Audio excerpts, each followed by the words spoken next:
കുരുമുളക് ഇട്ട് വെച്ച പോർക്ക് ഫ്രൈ ആണ് ഇന്നത്തെ വീഡിയോയിൽ. വീഡിയോയിലേക്ക് പോകുന്നതിന് മുമ്പായി നിങ്ങൾ എൻ്റെ ചാനൽ ഇതുവരെ സബ്സ്ക്രൈബ് ചെയ്തിട്ടില്ലെങ്കിൽ ദയവായി ഒന്ന് സബ്സ്ക്രൈബ് ചെയ്യണേ. നമസ്കാരം, എല്ലാവർക്കും ഷൈനി വിഷിലേക്ക് സ്വാഗതം. ഇതിനായി 1/2 കിലോ പോർക്ക് എടുത്തിട്ടുണ്ട്. ഇത് ചെറിയ കഷ്ണങ്ങളാക്കി കട്ട് ചെയ്ത് വിനാഗിരി ഒഴിച്ച് നന്നായി കഴുകിയെടുത്തതാണ്. ഇതിലേക്ക് കുറച്ച് മഞ്ഞൾപ്പൊടി, മുളക് പൊടി, മല്ലിപ്പൊടി, കുരുമുളക് പൊടി,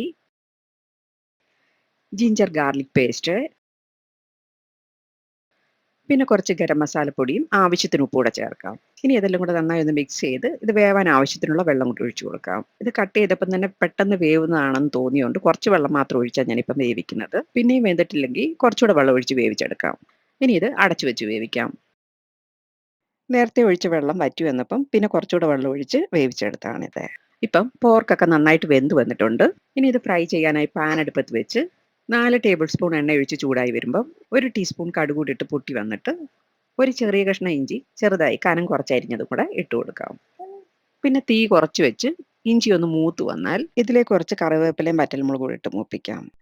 തേങ്ങാക്കൊത്ത് ചേർക്കുന്നുണ്ട്. ഈ സമയം കുറച്ച് തേങ്ങാക്കൊത്ത് ചേർത്ത് മൂപ്പിച്ചു കഴിഞ്ഞാൽ നല്ലതായിരിക്കും. ഇതുപോലെ മൂത്ത് വന്നാൽ 5-6 അല്ലി വെളുത്തുള്ളിയും ഒരു ചെറിയ കഷ്ണം ഇഞ്ചിയും കൂടെ ചതച്ചതും കൂടെ ചേർക്കാം. എന്നിട്ട് ഇത് ഇത്രയും നന്നായിട്ടൊന്ന് വഴറ്റിയെടുക്കാം, മൂത്ത് പോകണ്ട. പിന്നെ ഇതിലേക്ക് 2 സവോള ചെറുതായി കട്ട് ചെയ്തതും ഇതിലേക്ക് ആവശ്യത്തിനുള്ള ഉപ്പ് കൂടെ ചേർത്ത് ഉള്ളി നന്നായിട്ട് വഴണ്ടി വരുന്നവരെ ഇളക്കി കൊടുക്കാം. ഇപ്പോൾ ഉള്ളി നന്നായി വഴണ്ടി വന്നിട്ടുണ്ട്. ഇനി ഇതിലേക്ക് മഞ്ഞൾപ്പൊടിയും 1/4 ടീസ്പൂൺ മഞ്ഞൾപ്പൊടിയും 1 ടീസ്പൂൺ മുളക് പൊടിയും ചേർക്കാം. മെയിനായിട്ട് ഇതിലേക്കുള്ള എരിവ് കുരുമുളക് പൊടി ഇടുക, അത് അവസാനം ചേർക്കാം. പിന്നെ 2 ടീസ്പൂൺ മല്ലിപ്പൊടിയും കൂടെ ചേർത്ത് ഇതെല്ലാം കൂടെ നന്നായിട്ടൊന്ന് മൂത്ത് വന്നിട്ട് വേവിച്ച് വെച്ചിരിക്കുന്ന പോർക്ക് ഇതിലിട്ട് കൊടുക്കാം. ഈ മസാലയൊക്കെ കഷ്ണത്തിലൊന്ന് പൊതിഞ്ഞ് പിടിച്ച് വരാനായിട്ട് 1/4 കപ്പ് ചൂടുവെള്ളം കൂടെ ഒഴിച്ചു കൊടുക്കാം. പിന്നെ 1/2 ടീസ്പൂൺ ഗരം മസാലപ്പൊടിയും കൂടെ ചേർത്ത് തീ കുറച്ച് വെച്ച് ഫ്രൈ ആക്കി എടുക്കാം. പോർക്ക് നന്നായി ഫ്രൈ ആയി വന്നിട്ട് സ്റ്റൗ ഓഫ് ആക്കുന്നതിന് തൊട്ട് മുമ്പായി എരിവിന് ആവശ്യത്തിനുള്ള കുരുമുളക് പൊടിയും കൂടെ ചേർത്ത് കൊടുക്കാം. എന്നിട്ട് ഇനി സ്റ്റൗ ഓഫ് ചെയ്യാം. ഇങ്ങനെ ഏറ്റവും അവസാനം കുരുമുളക് പൊടി ചേർക്കുമ്പം കുരുമുളക് പൊടിയുടെ മണവും രുചിയൊക്കെ മുമ്പിട്ട് നിന്ന് പോർക്ക് ഫ്രൈക്ക് നല്ല രുചിയുമായിരിക്കും.